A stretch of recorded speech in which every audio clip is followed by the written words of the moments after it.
So I said we were done with physics, which we're kind of not, but this makes much more sense to talk about it here.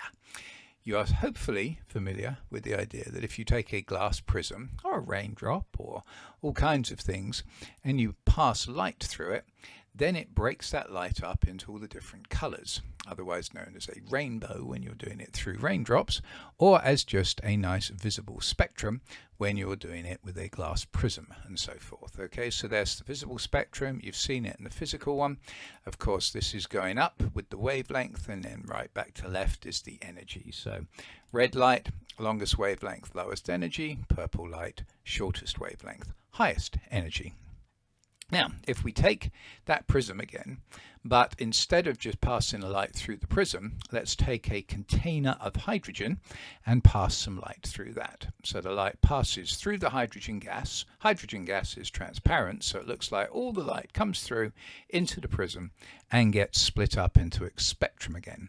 But when you look at that spectrum, it has a few wavelengths or energies, however you'd like to think of it, missing. Okay, there's the fundamental spectrum, but this red light here, this small band of red light, isn't there anymore.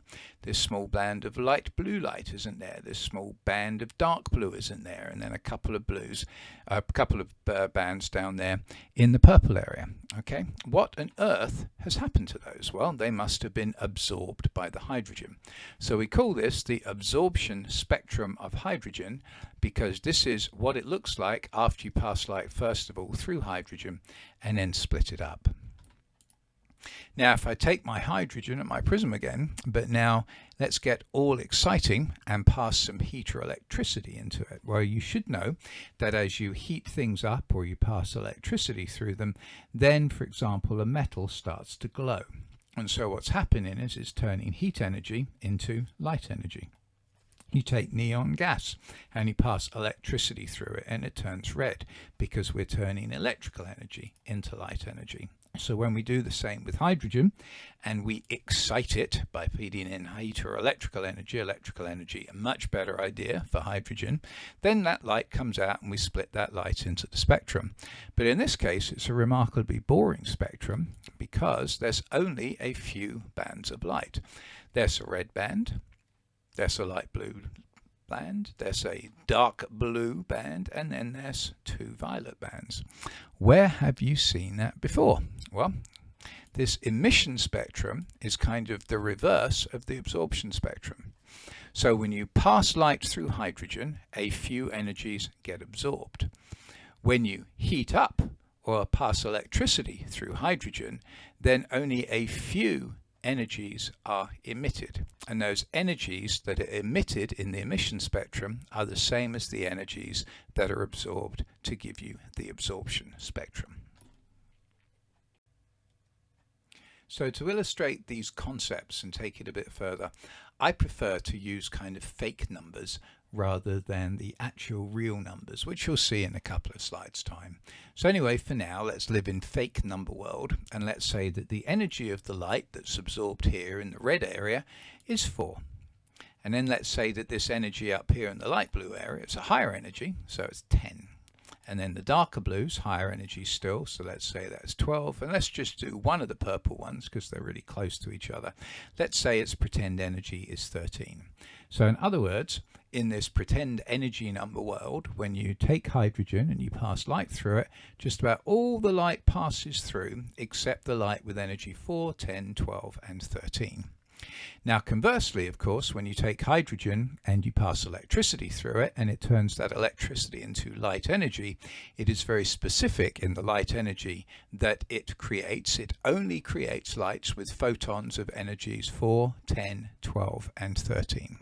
So as we said in the previous slide, the light that's absorbed when you pass light through hydrogen is the same energies as the light that is emitted when hydrogen turns that excess energy into light energy.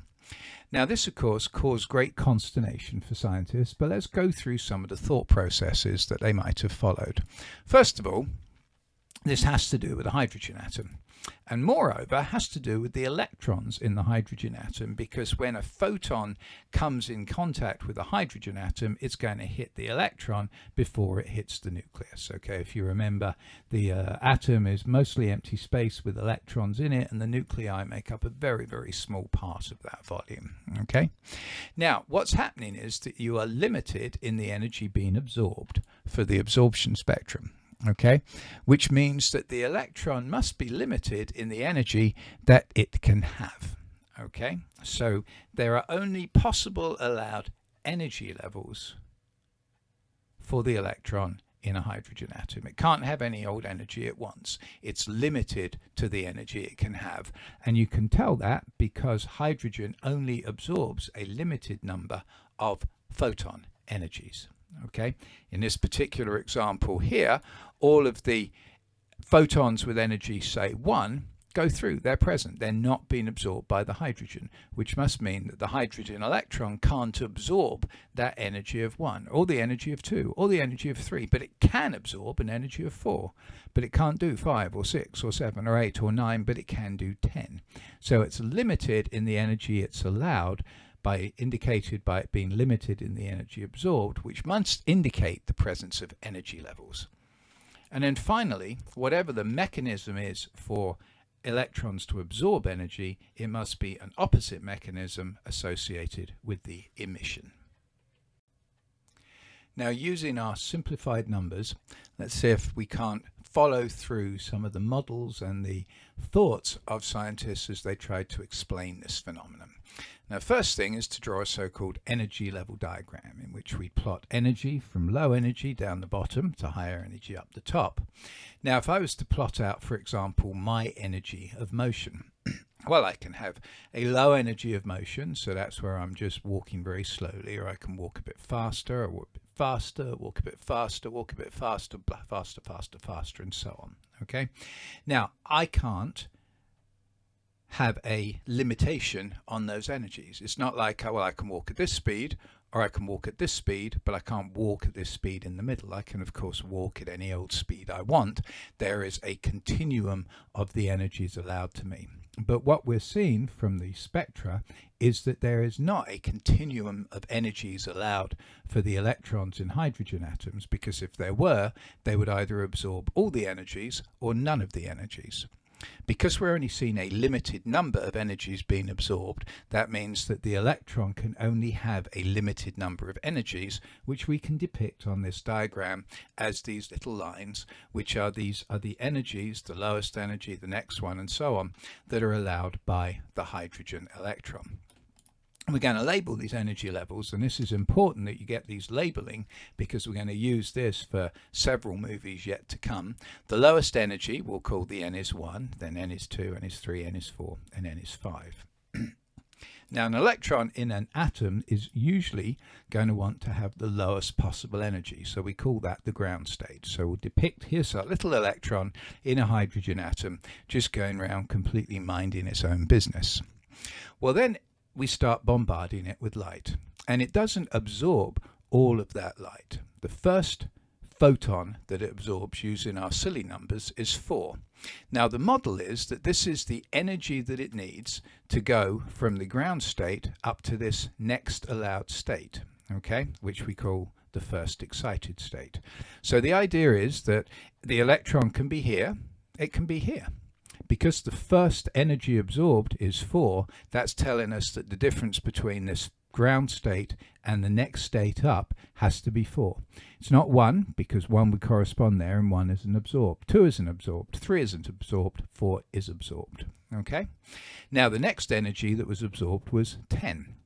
And so the argument is that that corresponds to where you have an electron in the ground state absorbing enough energy to take it up to the n equals 3 level, otherwise known as the second excited state or the third energy level. Okay, so 4 is absorbed because that's the difference between the ground state and the first excited state. That's the energy needed to take the electron from the ground state to the first excited state. 10 is the next absorbed, and that tells us the energy between the ground and the second excited state. So obviously the energy between the ground state and the fourth level, or in other words the third excited state, must be 12. And there it is, getting excited up there. And finally 13 corresponds to the ground state up to the fifth energy level, which is the fourth excited state. So this little picture explains the 4, the 10, the 12, the 13. Okay, electrons in hydrogen atoms can only have certain allowed energies. The differences between those allowed energies are the photons that are absorbed. But it's all well and good saying that electrons in atoms can only have these certain allowed states. But how do we actually turn that into where they're allowed to be? And the answer is that we use the so-called orbit model that I know I hope you're familiar with from earlier science classes. So the idea is of the orbit model of the atom is that the nucleus is just like the sun in the solar system. It's right at the middle of the atom. And then the electrons can go around this nucleus just like the planets can go around the sun in set orbits. And the electrons can only be in those particular orbits. So the first orbit here is going to be the n is 1 orbit. The one in red is the n is 2. The light blue is the n is 3, n is 4, and then the n is 5 up the n there. So the idea is that your electron starts in the lowest energy, the ground state. It starts nice and close to the nucleus because after all the electron's negative, the nucleus is positive.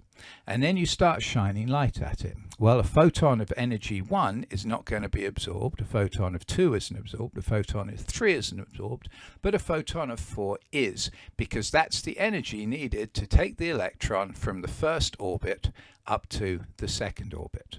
Okay, so this is why there is a limitation of energies, because there's a limitation of positions. Now, of course, the next energy 10 is going to be where you have an electron that is in the ground state, the first energy level, now going out to the third orbit, right? In other words, the second excited state, but let's start really thinking of it as being the third orbit. As it goes up there, it absorbs that photon of energy 10 because that's the energy needed to take it from here up to here. 4 to get to the red one, 10 to get to the light blue one. So it's not going to absorb 2 because that wouldn't get it anywhere. It's not going to absorb 7 because that's not going to get it anywhere. It can only be in the red orbit or the blue orbit after being bumped up from the black orbit, or of course the dark blue or the purple one. And so that corresponds to the energies that are absorbed. So absorption spectrum are where the electrons move up in energy levels because they are moving out in orbits. Now, how about emission spectrum? Well, that's going to be where the excited electrons move down levels in orbits. Okay, so let's take our hydrogen electron and let's zap it with electricity, and the electron gets zapped up into the third energy. Well, it doesn't want to be in the third energy level. It would like to be down here in the ground state. So what it's trying to do is it's trying to move from this third energy level down to the ground state. So let's move it. And in doing so, it will emit 10 worth of energy. Okay, so absorption spectrum are where electrons start off in the ground state and they go up to these excited states, the first, the second, the third, the fourth excited states. In other words, they start off with the closest orbit and they get bumped out successively to further orbits. Emission spectra are where electrons start in the ground state, but then you excite them using with hydrogen electrical energy, so you bounce them out to a higher excited state, and then they relax down, is the fancy word for it. They relax down to the ground state, and in doing so emit the appropriate amount of energy. And the reason that the energy absorbed in the spectrum are the same as the energies emitted are because the energies absorbed correspond to the ground state going out to an orbit. The energies emitted correspond to an electron in an excited orbit going back down to the ground state.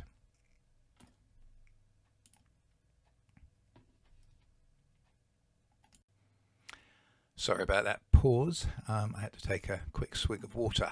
Anyway, now let's go to some real numbers. Now these real numbers are disgusting, which is, you'll see why I decided to work with the nice simple numbers to get the concept across. But it's important you see the real numbers.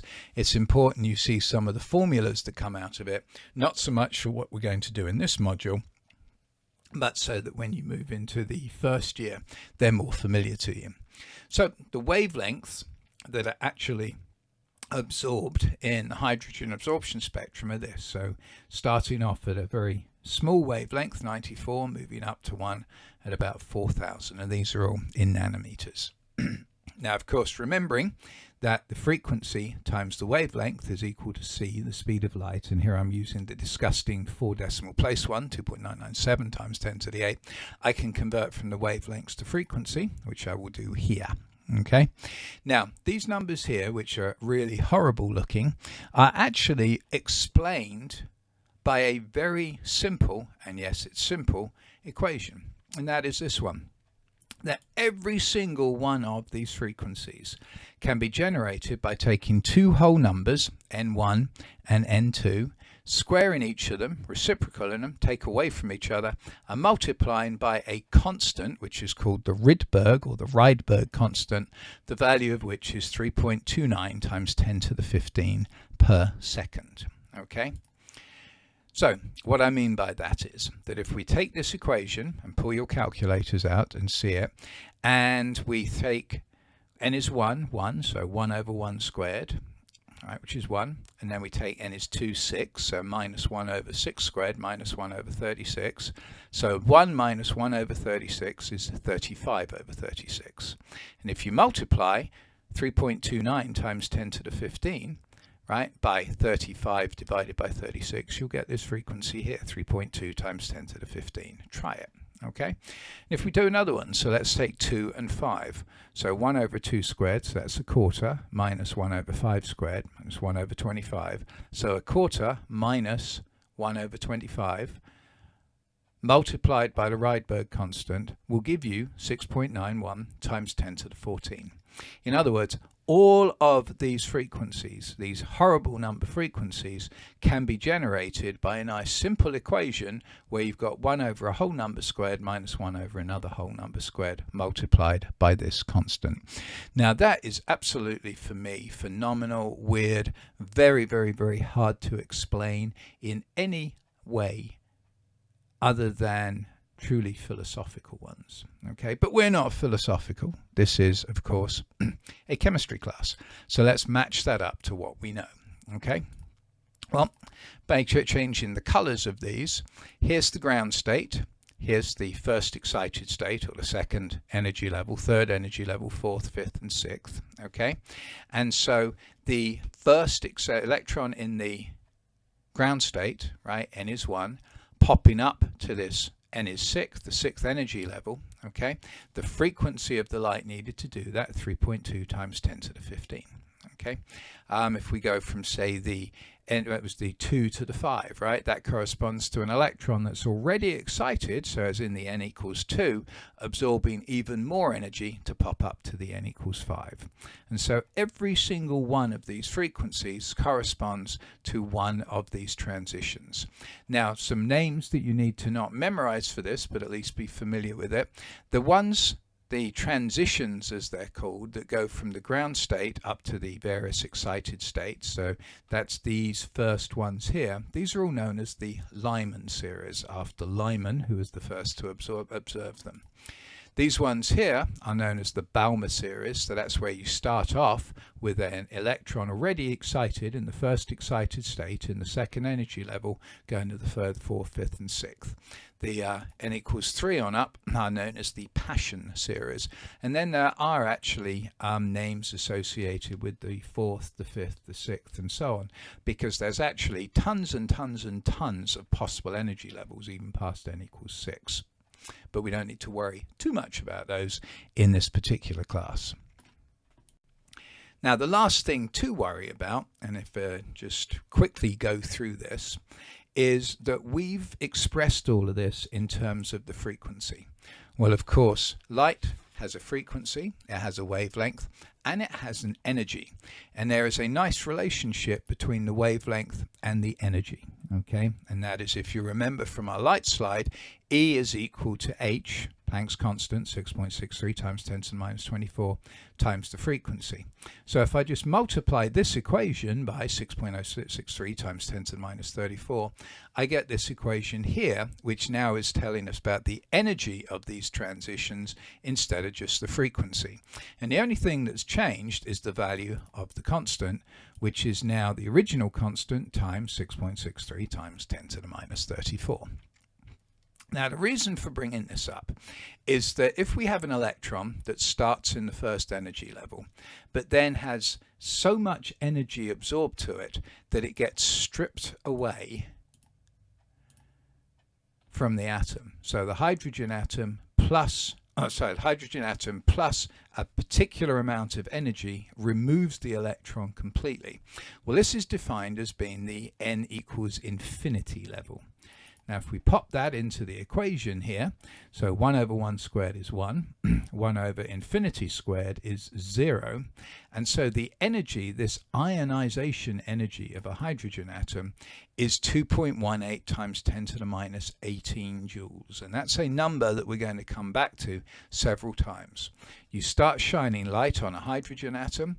The light initially gets absorbed in set specific energies because the electron is moving to the second, the third, the fourth, the fifth, the sixth energy levels and so on.